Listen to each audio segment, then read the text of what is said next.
Jacob, say Mama. Mama. Say Baba. Baba. Brayo ba mami.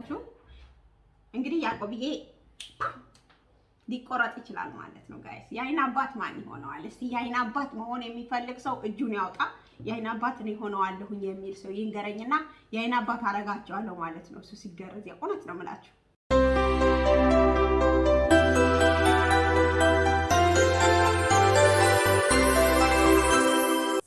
ሰላም እንዴት ናችሁ? ደህና ናችሁ? ፒስ ናችሁ አላችሁ? እኔ ያለሁላችሁ ይኸውላችሁ ዛሬ የሶማሌ እንጀራ ተሰርቷል።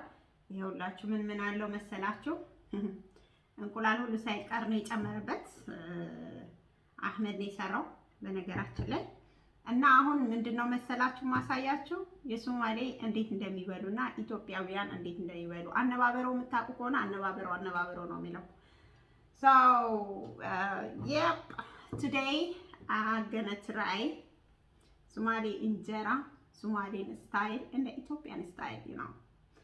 So what we have, you know, sugar, Somali style, and the oil. And Ethiopian style, it is basbas, berbere, and the oil. Okay. First, maybe I wanna try. No, I can fix both of them one time. You see, this is berbere, basbas, Somali basbas, Ethiopia berbere. I love berbere. Then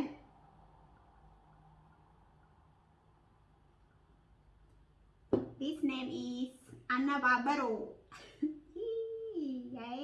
ይሄ ሆዴን ካቃጠለኝ ነው እኔ የለሁበትም። እናንተ ናችሁ ተጠያቂ፣ እኔ ተጠያቂ አይደለሁም። እና እንደዚህ ደረግና ይሄን ስታይል ነው ይኸውላችሁ። እንደዚህ መቃጠል አለበት ብሎ ነው እንግዲህ እንትን ያለው ማለት ነው። ይሄ ደግሞ የሶማሌ ስታይል ልሰራ ነው ማለት ነው። ይሄኛው እንትን ነው ምንድነው ስሙ?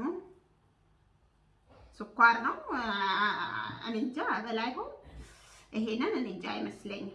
ግን እስቲላው ላይ ይሄ ደረግና ዘይት ይሄንኛው እንኳን እንትን እያለኝ ነው። So I will try this. I will eat this one. ይሄንኛው በርበሬ ያለበት ነው። እንግዲያውስ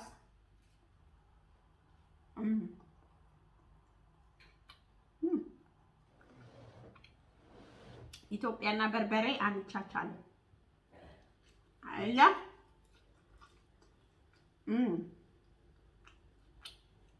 delicious.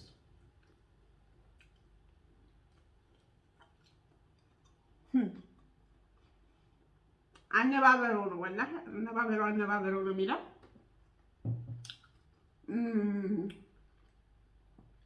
ይሄንን እውነት ለመናገር ቀምሼ አላውቅም። ለምን ብትሉ ስኳር በእንጀራ ትንሽ ይከብደኛል። ግን እስቲ ልቅመሰው። እነሱ እንደውም በደንብ ነው ዘይት የሚያደርጉበት።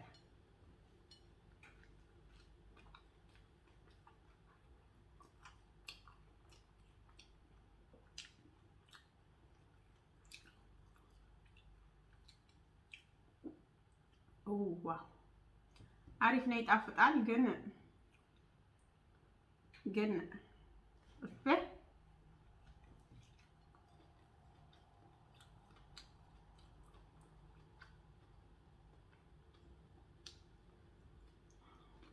በርበሬ ይሻለኛል ጋይስ። በርበሬ በጣም ነው የሚጣፍጠው። ሰው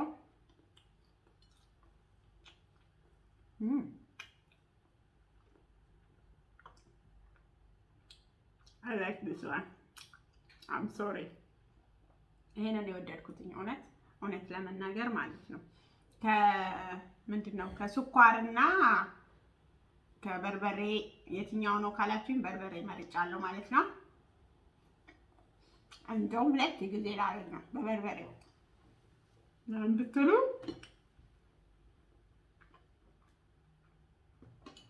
እንትን በቃ አነባበሩ ነው የሚለው በጣም ይጣፍጣል። እንደውም በዛ ያለ በርበሬ ላድርግበት።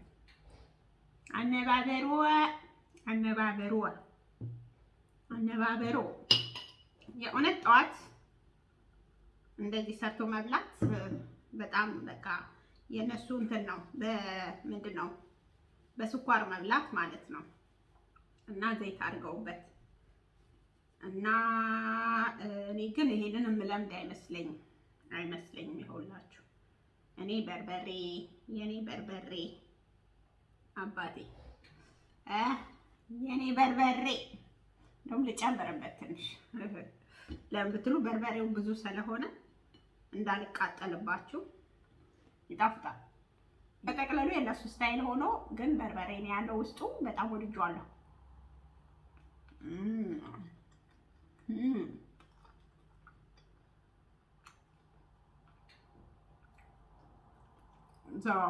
ይሄንኛው ምን አለው መሰላችሁ? አንድ ላይ ሲመታው ስኳር አድርጎበታል።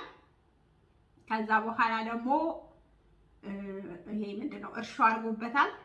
ከዛ ስኳር አልኩ ደግሜ እንትንም አድርጎበታል፣ እንቁላልም አድርጎበታል ዛሬ ማለት ነው። እና የተለያየ አሰራር ነው ያላቸው በነገራችን ላይ ይሄንን እንጀራ ሲሰሩ እና ይሄ ልክ እንደ ፓንኬክ ማለት ትችላላችሁ። ፓንኬክ በበርበሬ በጣም ይጣፍጣል ማለት ነው። ይኸውላችሁ እንግዲህ እንደዚህ ሻይ አለው ከሻይ ጋራ በቃ አሪፍ ቁርስ ነው ማለት ነው። ምሳ ነው ቁርስ ነው እና እናንተም እንደዚህ ሞክሯት። የሶማሌ እንጀራን ብሉ።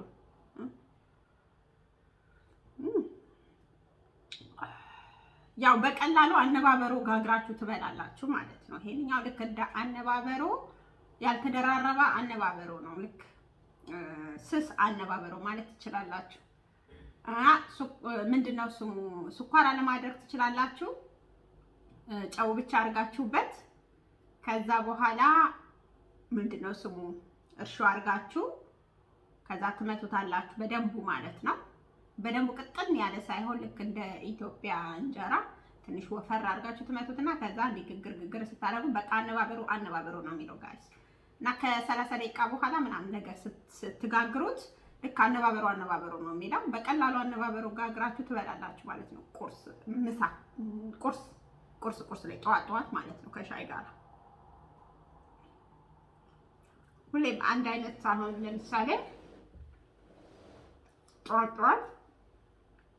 ለምሳሌ ጠዋት ብዙ ሰዎች የሚወዱት እንቁላል ይወዳሉ። እንደዛውም ደግሞ ቂንጬ ይወዳሉ፣ ጨጨብሳ ይወዳሉ፣ ገንፎ ያደርጋሉ ምናምን ነገር። እንደዚህ አይነት ከሚሆን ሁሌም እንደዚህ ለየት አድርጋችሁ ፓንኬክም ከፈለጋችሁ ደግሞ እንደ ፓንኬክ እና አነባበሮ ነገር መብላት ካማራችሁም ደግሞ ትንሽ እንቁላል አድርጋችሁበት ምትት ታደርጉትና አንድ እንቁላል ማለት ነው ታደርጉና ከዛ በኋላ ምትት ታደርጉና እንደዚህ ሰርታችሁ ስትበሉ በቃ አነባበሮ የበላችሁ ነው ይመስላል። ሀገራችሁን ታስታውሳላችሁ ማለት ነው። akkasii hojjedhaaf nyaadha ijoollee biyyattiyaa keessattuu ganama keessattuu ijoollee dhiiradha ለወንዶች አብሶ ማለት ነው። በጣም ቀላል ነው፣ ጊዜ አይወስድባችሁም፣ ወዲያውኑ ሰርታችሁ ትበላላችሁ ማለት ነው። ወንዶችዬ፣ ወንድ ላጤዎች፣ ሚስት የሌላችሁ፣ ሚስት ያላችሁ ብትሆኑ ስላችሁ ትንሽ ቀለል ስለሚል ነው እንደዚህ አልኳችሁ። ሚስት ያላችሁ ብትሆኑ ሚስቶቻችሁ እንደዚህ ሰርተው አብራችሁ ብትበሉ አሪፍ ነው ማለት ነው። ደግሞ እንደዚህ መቃጠል አለበት፣ ቃጠል ማለት አለበት። ጣዕሙ የሚመጣው እንደዛ ሲሆን ነው አሉ። ይሄ ነው ዛሬ ልጄን ሐኪም ቤት ወስጄው ነበረ። ምናልባት እኮ ሚስቱ ለወደፊት አሁን ካልተቆረጠ ማለት ነው፣ አልተቆረጠም በነገራችን ላይ ያዕቆብዬ፣ እና አሁን ለማስቆረጥ ፈልገናል። እና ያዕቆብዬ ደግሞ ምናልባት እንትን ይኑርበት ይሁን ይሄ ኢንፌክሽን ቢሆን ያጣል፣ ገብቷችኋል። ግን ይበላዋል ይሁን ወይ ምን ይሁን አላውቅም፣ እንጁ ከሱ ላይ አያርፍም። ዝም ብሎ ሊነካካል ምናምን ነገር እና ዛሬ ሐኪም ቤት ወሰድኩትኝ። እዚህ ሀገር ደግሞ 18 ዓመት ሲሆነው በራሱ ፍቃደኝነት ይቆረጥ አሉን ማለት ነው። እንዴት? እኛ በራሱ ፍቃደኝነት እስከ 18 ዓመት ድረስ ጠብቀን እሱ እንዲቆረጥ ማለት ነው። እና በራሱ ፍላጎት ነው ያለው። ከዛ እኛ ደግሞ እንደዛ አልፈለግንም፣ በራሳችን ማስቆረጥ ፈልገናል ማለት ነው። ከዛ በአጋጣሚ እንግዲህ አሁን እንደዚህ አይነት ነገር እንትን ሲለው ይዤው ሄድኩኝ ዛሬ ሐኪም ቤት። ከዛ በኋላ ምን አለች መሰላችሁ? የሆነ መድኃኒት አለ ከፋርማሲ ገዝተሽ እዛ ውስጥ በቀን 2 ጊዜ ዘፍዘፍ 15 ደቂቃ በጣም ጥሩ ነው ምናምን ብላለች።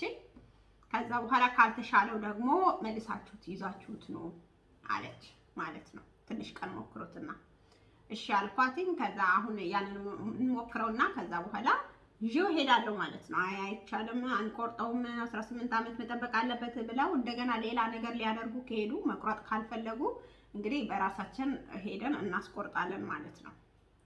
ያው እነሱ ማረክ ካልፈለጉ። ለማንኛውም ግን እኛ ከዚህ በፊት ገና ህፃን ሆኖ ጠይቀን እዛ ኖርዌይ ያለን ምን አሉን መሰላችሁ?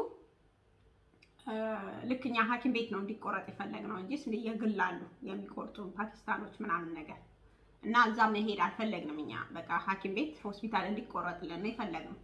ከዛ በኋላ ምን አሉ መሰላችሁ? ይቆረጣል 4 ወር ይጠብቃሉ። 4 ወር ጠብቀን ከዛ ስንደውላቸው 4 ዓመት አሉ። ከዛ በኋላ እኛ ወደዚህ መጣን ማለት ነው። ከዛ እዚህ ደግሞ ስንጠይቃቸው 18 ዓመት ሲሞላው በራሱ ፍላጎት መቆረጥ ያለበት ብለው ቁጭ ማለት ነው። እና ለማንኛውም አሁን ትንሽ የሆነ ችግር ሊሆን ይችላል። ዝም ብሎ ይበላዋል እና ያካል ይነካካል። ማከክ ሳይሆን ዝም ብሎ ይነካካል በቃ። እና ስለዚህ እንደዛውም ደግሞ አባቴ እንግዲህ ትላንትና የሰራሁትን ቪዲዮ አይታችኋል አይደለ? ምናልባት አንደኛዋን አግብቶ ቆይ እስቲ ልቁረጥለት ይሄንን ነገር ምናምን ብላ አሁን ሐኪም ቤት መሄድ ፈርቶ በዛ እድሜው መቼም ሐኪም ቤት ሄዶ ልቆረጥ አይልም። ሚስት ካገባ በኋላ በቃ እኔ ልሞክርልህ ብላ መሀሉን ከጎመደችለት አባቴ እንዴ!